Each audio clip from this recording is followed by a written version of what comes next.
মাংসের মধ্যে দিয়ে দিচ্ছি আলু।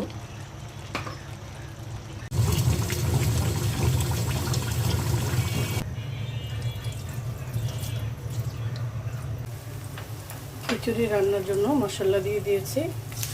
এখন পানি দিয়ে দিচ্ছি, ফোটানো পানি দিয়ে দিচ্ছি।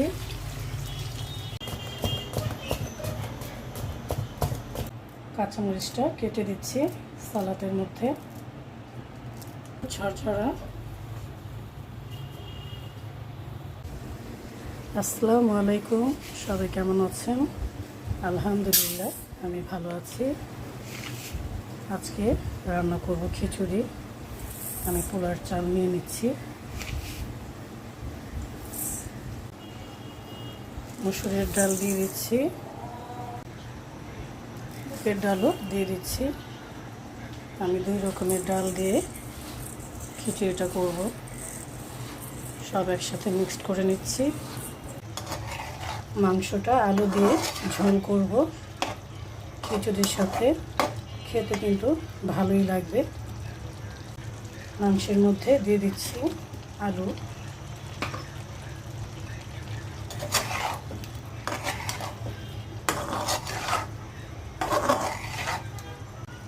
দিয়ে দিচ্ছি রসুন,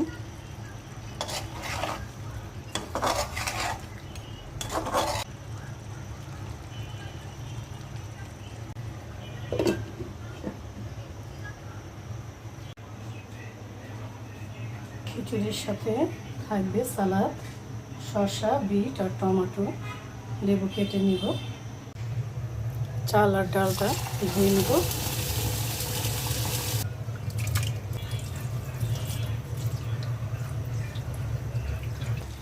আলু আর মাংসটা কষিয়ে নিলাম। কয়েকটা কাঁচামরিচ দিয়ে দিলাম আস্ত।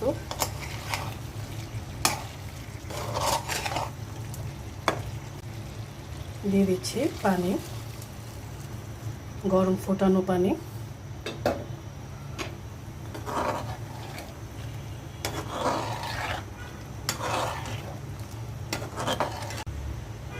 ঢেকে দিচ্ছি। পাতিলায় তেল দিয়ে দিচ্ছি খিচুড়ি রান্নার জন্য। দিয়ে দিচ্ছি পেঁয়াজ,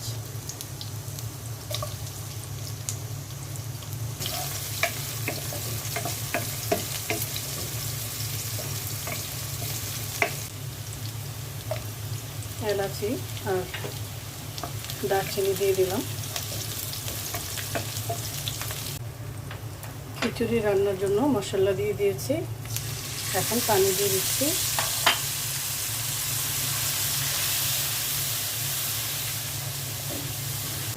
মশলাটা কষানো হয়ে গেছে। এখন আমি চাল আর ডালটা দিয়ে দিচ্ছি।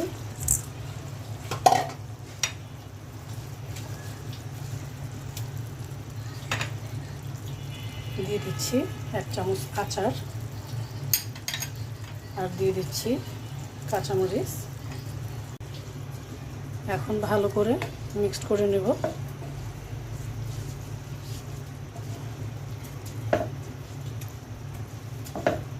খিচুড়ির মধ্যে 2টো তেজপাতা দিয়ে দেব। চালটা কষানো হয়ে গেছে।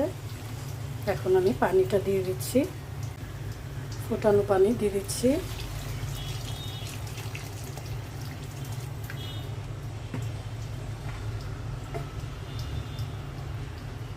পানিটা পরিমাণ মতো দিতে হবে।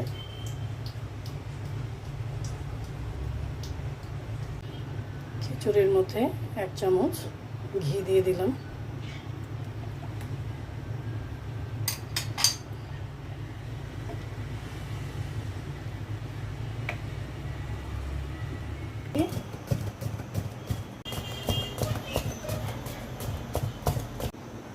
মেশিন দিয়ে কুচি কুচি করে শসাটা কেটে নিলাম।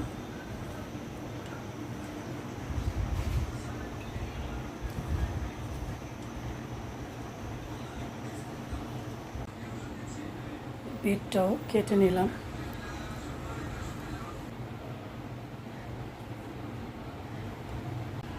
সালাদের মধ্যে দিয়ে দিচ্ছি পেঁয়াজ, কুচি। কাঁচামরিচটা কেটে দিচ্ছি সালাদের মধ্যে।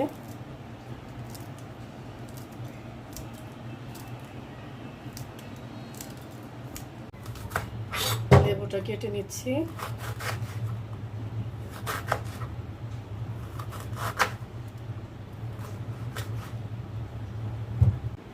সালাদের মধ্যে দিয়ে দিব টক দই।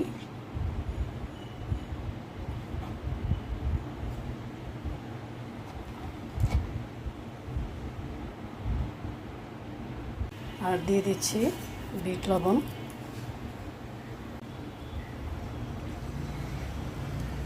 সব কিছু আমি একসাথে মিক্সড করে নিলাম। খিচুড়িটা সুন্দর ঝরঝরা হয়েছে। গরুর মাংসের তরকারিটাও হয়ে গেছে।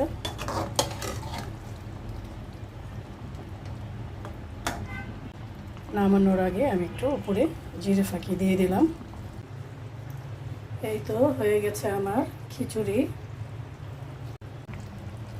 গরুর মাংস আর সালাদ।